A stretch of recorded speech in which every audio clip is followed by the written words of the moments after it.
On ouvre donc ce journal avec le procès des mariages chinois qui touche à sa fin. Dernier jour aujourd'hui consacré aux plaidoiries. Le parquet a requis ce matin de la prison avec sursis à l'encontre des 4 prévenus, Lisanne, son mari, François Lagière et Jean-François Lemarchand. Aucune peine de prison ferme n'est donc requise par le procureur. La défense, elle, a plaidé la relaxe. On prend la direction du palais de justice pour y retrouver Romain Delville. Romain, pas de prison ferme, mais un réquisitoire largement à charge à l'encontre des 4 prévenus. Oui, Florent, pour Jean-Luc Bec, qui représente donc le ministère public, il y a bien eu des escroqueries, il y a bien eu des abus de biens sociaux, il y a bien eu des détournements de fonds publics autour des mariages chinois. Et pour lui, tout part de la prise illégale d'intérêt de Lisanne, c'est-à-dire la confusion entre son emploi public et son entreprise. C'est pourquoi il réclame à son encontre une peine de 2 ans d'emprisonnement avec sursis. Je vous propose d'écouter Lisanne marquée à l'issue du réquisitoire du procureur de la République. J'ai sentiment, maintenant j'ai compris pourquoi Monsieur Germain il s'est suicidé. Voilà, c'est de forfaiture. Voilà, ça commence. Voilà, je pense que c'est exactement ce que je sentais. Alors peut-être je me trompe, mais je pense que c'est une forfaiture, exactement. Puis, c'est le cas de François Lagière, directeur de cabinet de Jean Germain à l'époque, qui est évoqué par le procureur de la République. Quel est son degré de complicité dans ce que Jean-Luc Bec appelle une magouille et surtout pourquoi il n'a rien vérifié.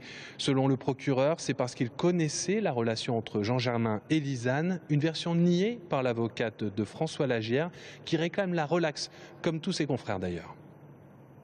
Mon client a été présenté comme un ami de longue date de Jean Germain. Que les choses soient claires, ils n'étaient pas amis. Ils étaient dans une relation professionnelle, ils se vouaient un respect mutuel immense, une confiance immense. Et ça montre peut-être aussi que Jean Germain, dans les derniers jours qui ont été les siens, s'est rendu compte que ceux qui se présentaient comme ses amis, à titre personnel et pourtant opposants politiques, l'ont trahi. Et dans ces conditions-là, il s'en est remis à des gens qui n'avaient pas la prétention d'être son ami, mais qui par contre lui vouaient un respect immense et ne l'auraient jamais trahi.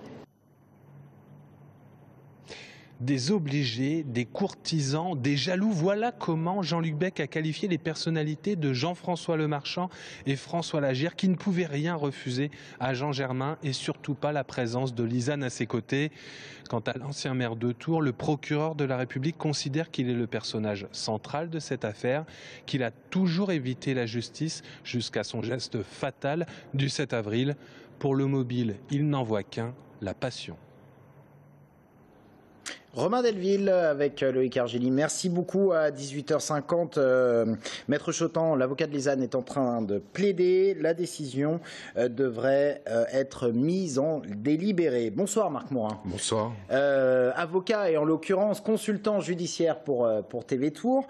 Parlons de ce réquisitoire du procureur. Il a été à charge, Jean-Luc Bec a pointé une responsabilité de chacun, mais en même temps, aucune peine de prison ferme n'est requis. Comment est-ce que vous l'interprétez ? Alors, il faut rappeler qu'un réquisitoire, ce n'est pas une condamnation. Monsieur Bec, le procureur de la République de Tours, représente la société, demande une peine, les avocats de la défense plaident la relaxe et derrière, le tribunal peut relaxer, avoir une peine inférieure aux réquisitions, conforme ou supérieure. Allez-y. Ce qui interpelle, c'est que effectivement tout le monde est sur un pied un peu d'égalité. Il n'y a que des peines entre guillemets de prison avec sursis qui ont été requises, et le procureur ne différencie pas ceux qui se sont, entre guillemets, le tribunal le dira, illégalement ou pas illégalement enrichis. En l'occurrence, Lisanne et son mari n'ont pas des peines requises très différentes de Monsieur Lagière et Monsieur Lemarchand. 2 ans avec sursis pour Lisanne, 18 mois de sursis pour François Lagière et 12 mois pour Jean-François Lemarchand, effectivement. Selon des informations qui avaient fuité au mois d'avril, enfin il s'agit peut-être que d'une rumeur, il aurait été requis pour Jean Germain 1 an ferme. Là, il n'y a que du sursis de requis. Est-ce à dire que les réquisitions ont changé entre-temps ou que Jean Germain aurait été peut-être plus responsable que les autres ? Alors c'est un point qui interpelle effectivement de l'extérieur, puisque un des éléments qui aurait perturbé Jean Germain, c'est qu'il aurait su préalablement à l'audience que des réquisitions de prison ferme devaient avoir lieu à son encontre. Alors ce n'est qu'une rumeur, personne... En l'occurrence, le parquet n'a jamais confirmé ni infirmé cette information. Mais c'est vrai qu'à la lecture des réquisitions qui ont été prises par M. Beck aujourd'hui, on se dit que si Jean Germain avait été présent à l'audience, il aurait certainement requis une peine contre lui, mais certainement pas de la prison ferme. C'est ça qui pose question aujourd'hui. Deux sentiments, c'est, encore une fois, Jean Germain n'était pas là, le procès n'a pas pu être... les débats n'ont pas pu être complets, et peut-être aussi tout ça pour ça.